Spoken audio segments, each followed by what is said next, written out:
Today we will discuss the situation in Ukraine as of February 2nd, 2025. A tremendous number of events have occurred today, so let's dive right in. First and foremost, we will start with the Sudzha district and discuss the bloody provocation that took place overnight between February 1st and 2nd.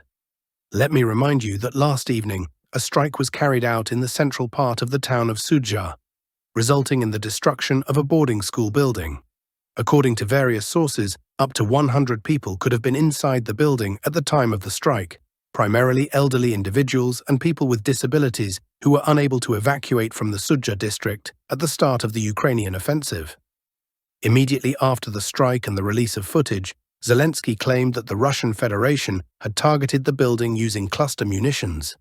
However, within a few hours, the Russian Ministry of Defense analyzed the situation and refuted Zelensky's statement, providing solid evidence. Now let's discuss this in detail. What happened in Sudzha last evening is essentially a consequence of the events that unfolded throughout February 1st. Let me remind you that early in the morning on February 1st, the Russian Federation launched a massive missile strike on Ukraine, primarily targeting Odessa and the eastern part of the country. Speaking of Odessa, I should mention that strikes were directed at a hotel called Bristol. However, on February 1st, a significant amount of analysis, including from pro-Russian sources, suggested that Russian forces did not target the hotel itself, but rather the Odessa TCC, Territorial Center for Recruitment and Social Support. It was speculated that an air defense missile went off course and hit the hotel. However, today, on February 2nd, objective control footage from Odessa was released, clearly showing the aftermath of the strikes. We can clearly see the impact point of a Russian Iskander missile, leaving no doubt that the hotel complex was indeed the target and a priority for the Russian Federation. Moreover, according to various sources, a meeting was taking place in the hotel at the time of the strike, attended by NATO officers, including French and possibly Norwegian officers, as well as a diplomatic mission. There is no information yet on potential casualties on the Ukrainian or NATO sides, but the damage appears to have been significant. Another area targeted by Russian ballistic missiles on February 1st was eastern Ukraine. Throughout the day, there were numerous reports, but the most striking footage came from the town of Poltava. The footage shows that, likely due to the work of air defense systems, an entire multi-story building in the central part of the town was destroyed. The Ukrainian version claims that the Russian Federation targeted this residential complex, while the Russian side asserts that the tragic incident occurred due to Ukrainian air defense systems being hidden among residential buildings. Later, on February 2nd, more details emerged from the Poltava region, revealing that the primary target for the Russian Federation in this area was the gas and energy infrastructure located near the town of Sencha. Satellite images show these facilities, and according to open sources, Ukraine extracted up to 45% of its gas from these complexes. The damage was severe, with reports of a massive fire, detonations, and the complete destruction of the complex. Additionally, some sources indicate that industrial facilities used by Ukraine for weapons production were also located in the area, meaning significant damage was inflicted on both energy and military infrastructure. Some sources even reported a minor earthquake, measuring 3.67 on the Richter scale at a depth of up to 3 kilometers in the region. To summarize, February 1st was a very successful day for the Russian Federation in terms of destroying infrastructure and military targets, possibly including officer personnel. When we consider all this, the motives behind the events in Sudzha become clearer by the end of the day. Let me remind you once again that the strike targeted a building in the city center. The Ukrainian side claims that cluster munitions were used, while the Russian Ministry of Defense released a statement a few hours later explaining step-by-step what had happened and the objectives pursued by the Ukrainian side in striking the boarding school. The Russian side claims that Ukrainian military command is attempting to cover up the consequences of war crimes committed in areas like Ruskaya Porochnaya, among others. Throughout the day, the Russian side also released footage allegedly showing HIMARS rocket launches towards Sudzha. Russian sources claim that these 6 HIMARS rockets struck the central part of Sudzha, though it is impossible to confirm this with 100% certainty. Nevertheless, such information was provided, And it is clear that a horrific and bloody provocation occurred yesterday, and the guilty party must face the most severe consequences. Let us now continue with the Sudzha district. Today there are many reports from this section of the front. The most significant news comes from the N07 highway, which is one of the largest and most prepared roads between the towns of Sumy and Sudzha, used by the Ukrainian armed forces to supply and maintain their grouping in the Kursk region. For the second day in a row, objective control footage has been released showing complete and confident control of this section of the road by Russian FPV drone operators. The footage shows Russian operators destroying dozens of pieces of Ukrainian equipment.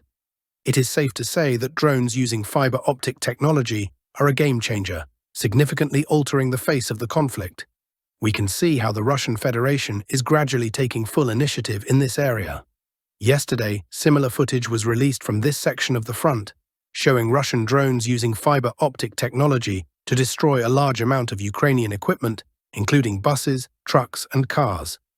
These images are likely to continue appearing in the coming days, indicating that the Russian Federation is entering the final stage of combat operations. While it is too early to call this an operational encirclement, the Ukrainian side is already experiencing serious logistical issues. If this situation continues, the number of destroyed Ukrainian vehicles could exceed several hundred within 2 weeks, creating a critical situation for Ukrainian units in the Sudzha salient, especially given that the United States has halted military aid to Ukraine. Interesting footage was also released from the Sumy region, showing a Russian geranium-type drone striking a fuel storage facility used by the Ukrainian armed forces to supply their grouping in the Sudzha salient. Next, we move to the northern Kupiansk direction, where over the past 24 hours, some mapping services have updated their maps based on available information. The Russian armed forces have expanded their control zone on the Ukrainian side of the Oskol River. The Russian military continues to build up forces in this area, likely in preparation for a new offensive. Interestingly, the Institute for the Study of War, an organization closely linked to US intelligence, released a report today stating that the Russian Federation has no plans for negotiations. Instead, the Russian army plans to conduct a prolonged offensive operation lasting up to 9 months, potentially until the end of 2025. It is unlikely that any negotiations will occur before then. Next, we move to the Lyman direction, where Russian forces continue to advance on strongpoints located between the Zherebets River and Lyman. Today, according to various services, several strongpoints have come under firm Russian control. We then move to the Siversk direction, where the Ukrainian defense appears to have been broken. Since 2022, the Russian army has repeatedly attempted to advance in this area, but all attacks up until late 2024 and January 2025 ended in failure. However, the situation has changed dramatically in recent months.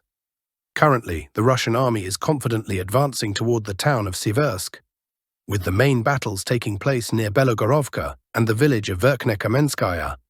The map has changed significantly, with high momentum in this area. On January 30th, Russian forces managed to enter the eastern outskirts of Verkhne Kamenskaya, as confirmed by objective control footage released by the Russian side.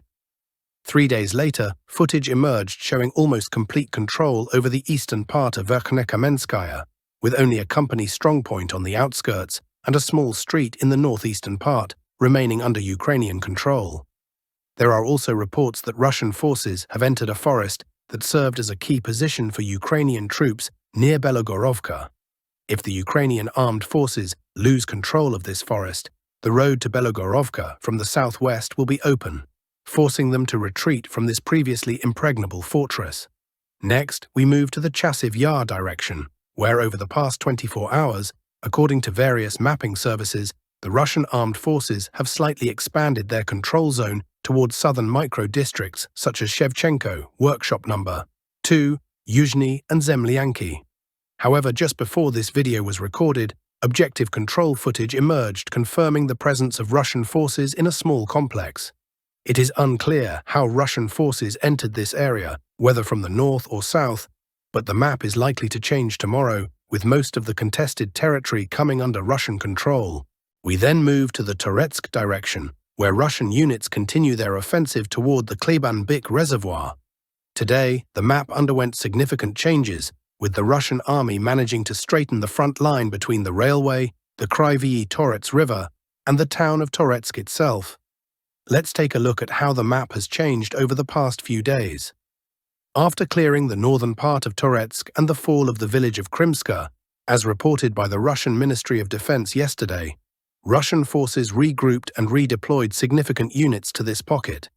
Over the past 3 days, January 31st, February 1st, and February 2nd, a decisive offensive was carried out, resulting in the liquidation of this pocket. It is unclear what losses the Ukrainian armed forces suffered during the battles for the southwestern part of Shcherbinivka and these strongpoints, but it is possible that some Ukrainian units were encircled. In any case, this pocket will soon be fully cleared, and objective control footage confirming this will likely emerge. After that, the Russian army will proceed with the final assault toward Konstantinovka and the Kleban-Beek reservoir. Next, we move to the M32 highway, where, according to various mapping services, both Ukrainian and Russian, the Russian Federation has significantly expanded its control zone. Reports indicate that Russian forces have entered the village of Vodiane-Druhe, marking a rapid advance toward the Kleban-Beek reservoir. In the Pokrovsk direction, Ukrainian sources complain about constant and relentless assault operations by the Russian Federation along the line of Udachna-Kotlina. The Russian Federation has been conducting the most attacks in this area, but the map has remained unchanged for several days, suggesting either that the Ukrainian side has stabilized the situation or that the Russian strikes are diversionary, while the main forces attempt to break through toward the regional border. Further south, there are reports that Russian forces have taken control of up to 50% of the village of Uspanovka. Even further south, Russian forces have entered the southern part of the village of Sribna, and battles are currently underway for the central part of the village. This concludes our overview of the situation in Ukraine as of February 2nd, 2025.